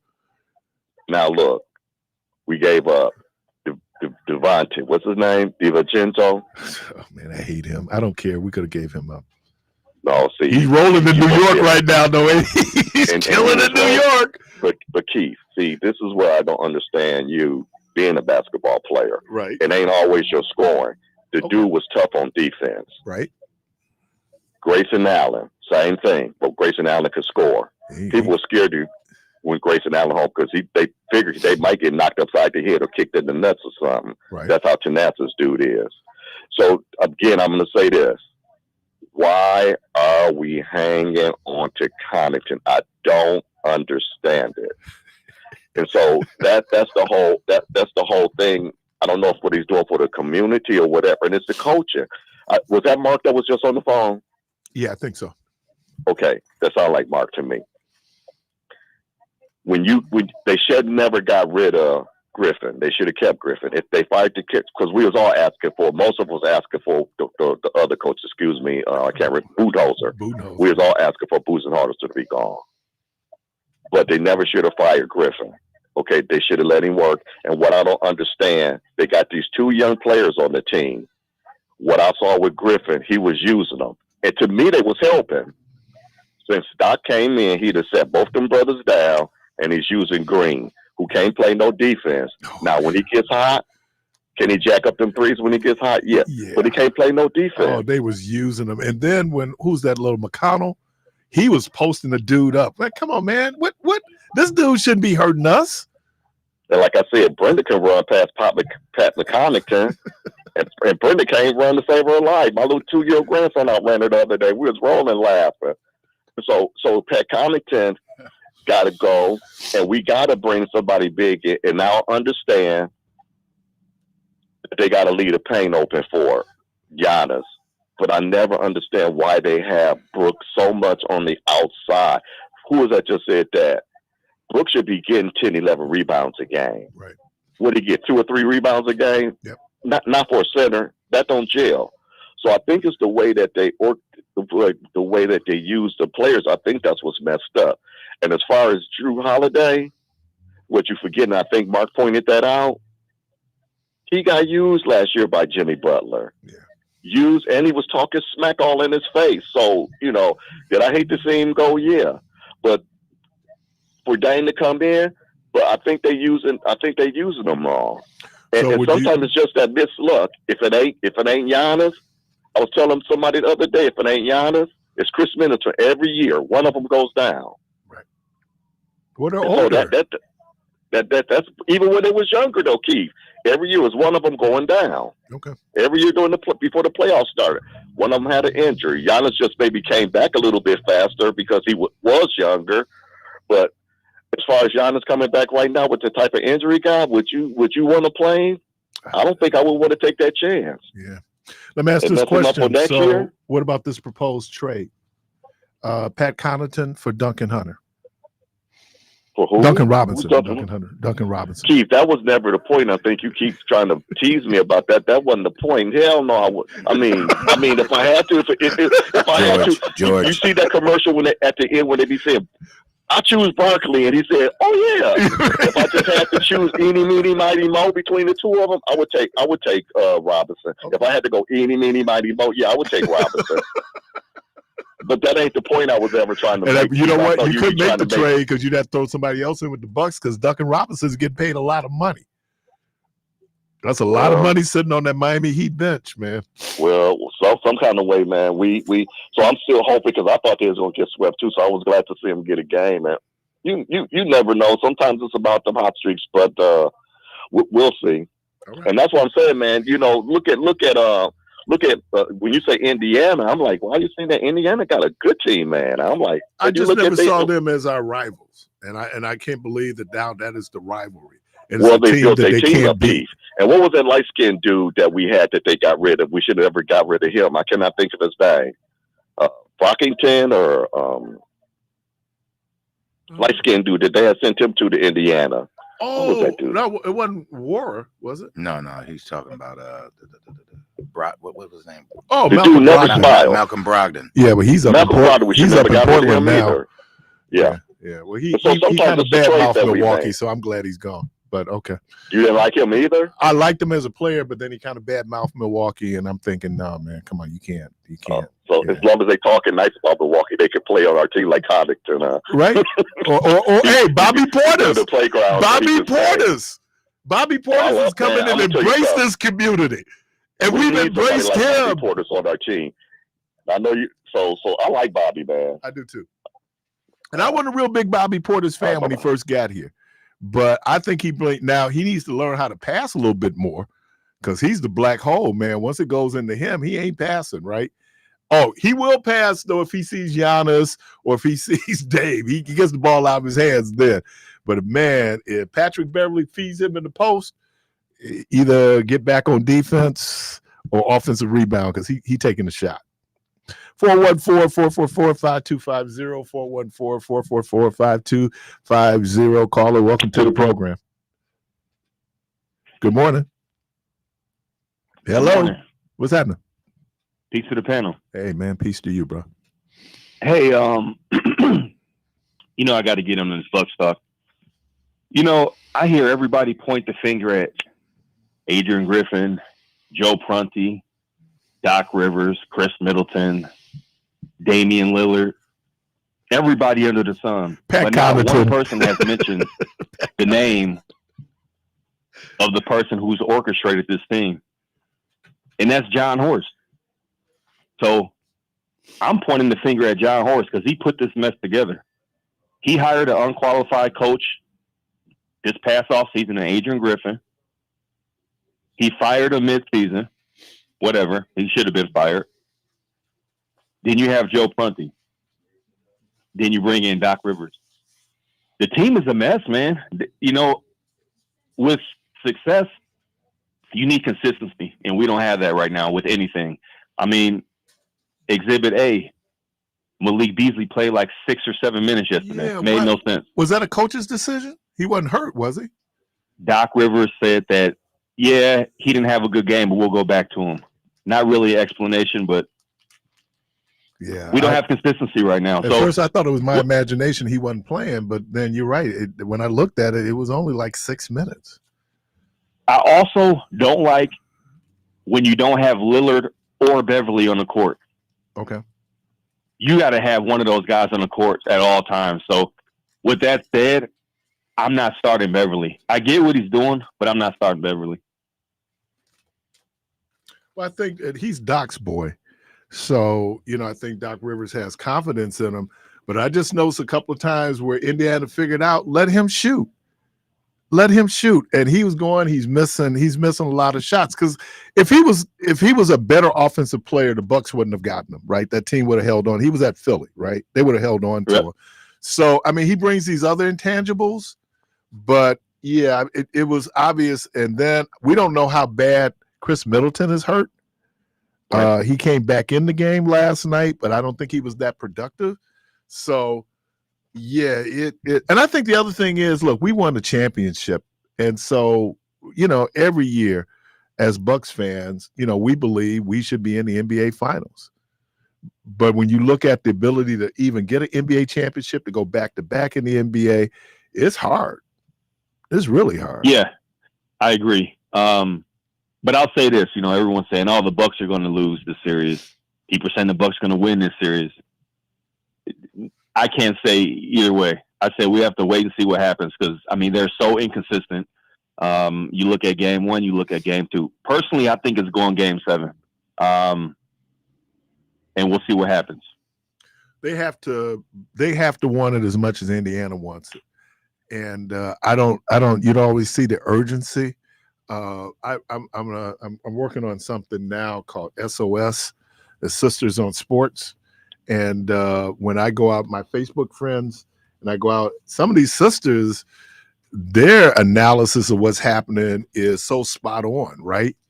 In terms of how they're playing. And one sister pointed out that, you know, Indiana's playing with more urgency than the Bucks are.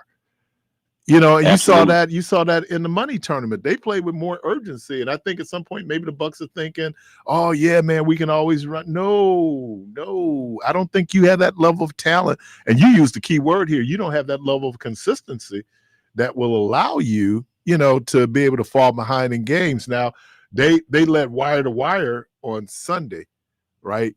But when they fell behind, they kind of got back. And then I think the one brother pointed out, he said by the third and fourth quarter, these young dudes just ran them out the gym. And it should be the opposite of that.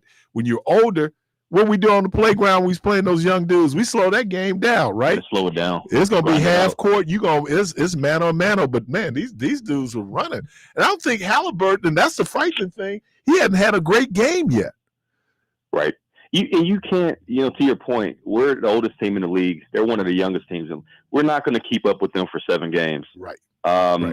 And I like Dame Lillard. I like Jrue Holiday more, but whatever. We have Dame Lillard. But one thing that is kind of tough when Dame Lillard starts the game and he's hitting all those threes. To me, it's sometimes a negative because he falls into that where he just shoots threes.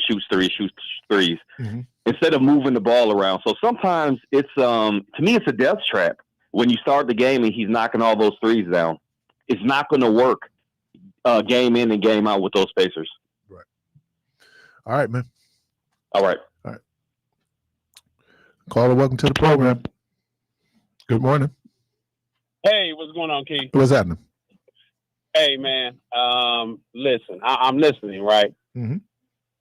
I think people have to pump the brakes a little bit. Okay. First and foremost, the thing about this that kind of gets me is that we have to remember Dame was a late addition.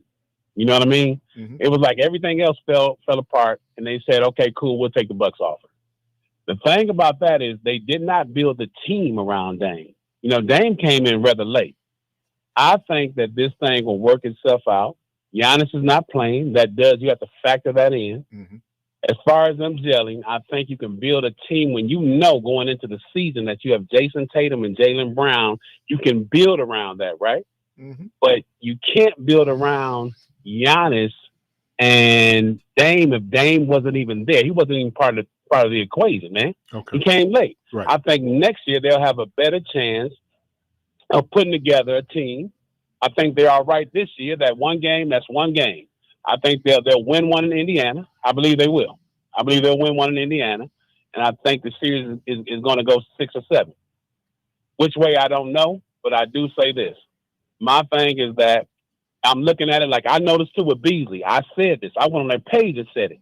Where the hell is Beasley at? It's like he got angry with Beasley and just took him out. Yeah. You know what I mean? Right. And Doc, and people have criticized Doc about how he coaches. You know what I mean? Mm-hmm.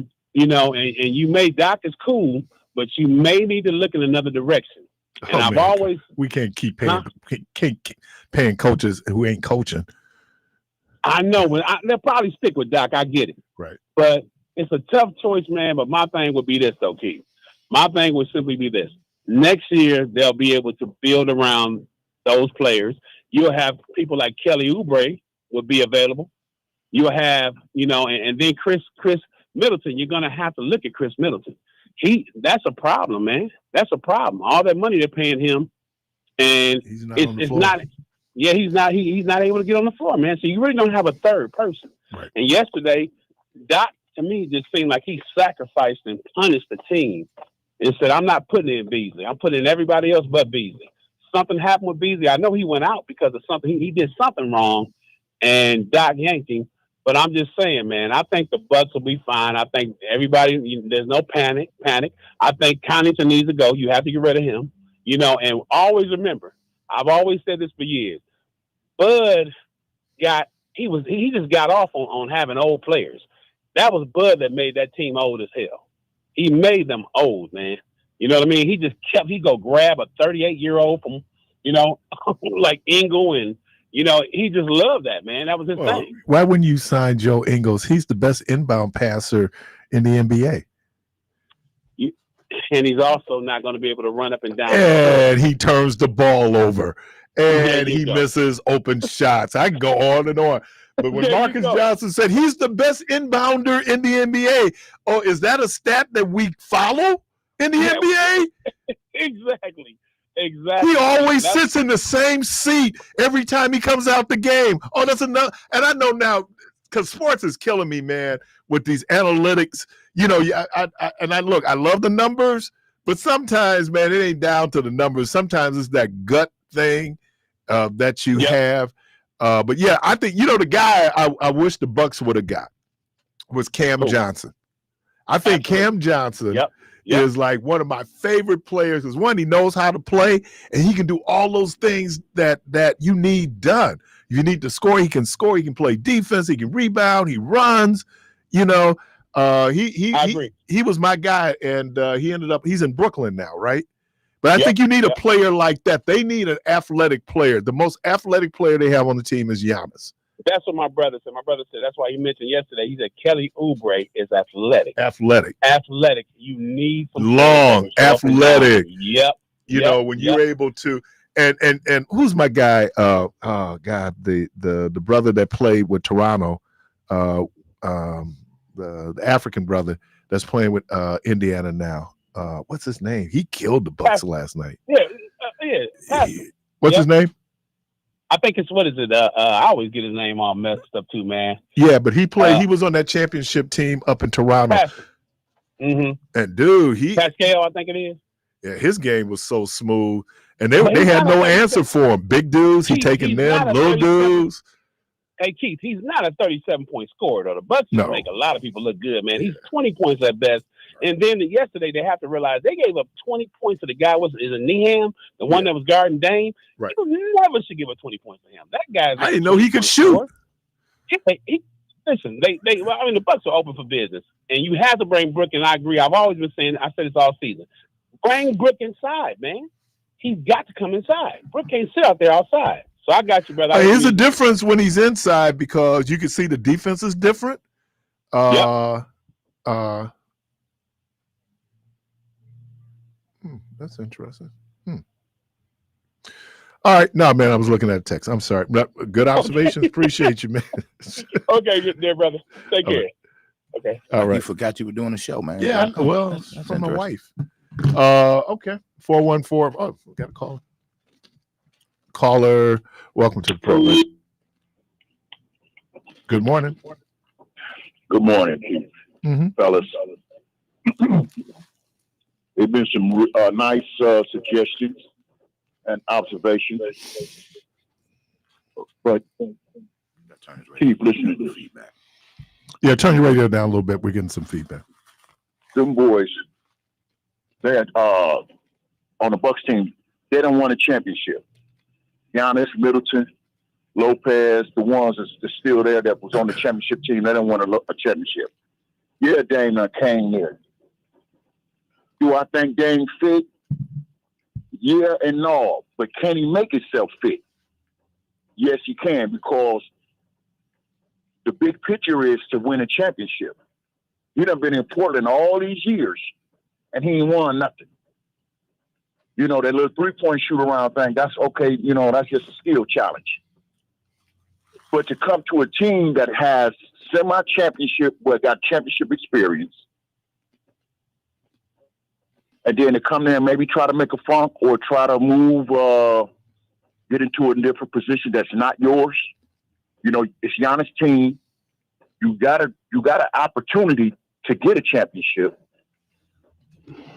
First of all. Second of all, I mean, we got to get rid of Middleton. Middleton got to go. He got to go. You look at Middleton hard, he hurt. I mean, you know, you give him a hard look, he hurt. I mean, all up his back and arm and through his neck and vertebrae. You know, he laid up for 6 weeks. No, we got to get rid of that. He ain't did nothing since we won the championship. Now, check this out, Keith. Now, would you give up Lopez to go down in Phoenix and get Bull off the bench? No. Man. Oh, the problem with the Bucks, with the Indiana, they too slow. Indiana, a whole lot younger. Get out in the transition faster. Their players are lengthier, athletic. This was going to kill the Bucks. The Bucks athleticism is all the way down. They're one of the slowest and oldest teams in the NBA. That ain't gonna win with these young boys that's running the way they're running now. They ain't gonna win. Lopez run up the floor like he gotta go to take a crap. No, we gotta have that transition, and then they players, the shooters that Indiana have. Okay, they had a little rough game from the beginning, you know, and I'm all for the Bucks. But what they portraying and how they go iffy, they go one good game one day, and then they iffy the next day, and now Middleton, he go down, and then, okay, when the last time when Giannis and Middleton was hurt, and they was out for that championship run when they won the playoff, how did they cut their team together? And the guy that I was thinking of is Siakam. That's the guy I was thinking of, Siakam. Oh, you mean Siakam from Toronto? Yeah, who's playing with Indiana now. Yeah. Okay. I mean, let me get one more thing in. What you said that they got rid of Adrian Griffin.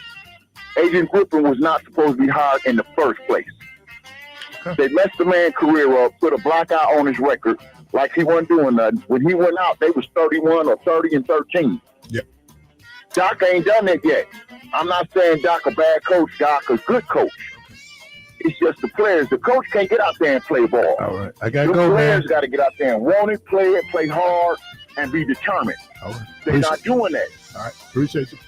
You're listening to Community What's Up in the last break of the program. We'll be right back. You out of here. Okay. Go ahead and say bye. Oh, all right.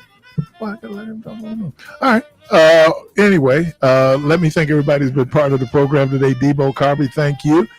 Michelle, thank you for haunting the place today. She's a haunter. She's a haunter. Good Lord willing, Creek don't rise. Hope to talk to everybody tomorrow. And as always, go from this place in peace.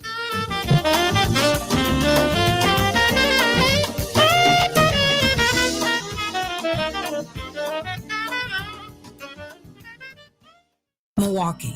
This is Michelle Bryant, your host of Say Something Real. When President Joe Biden wanted to talk to Milwaukee voters, he called WNOV.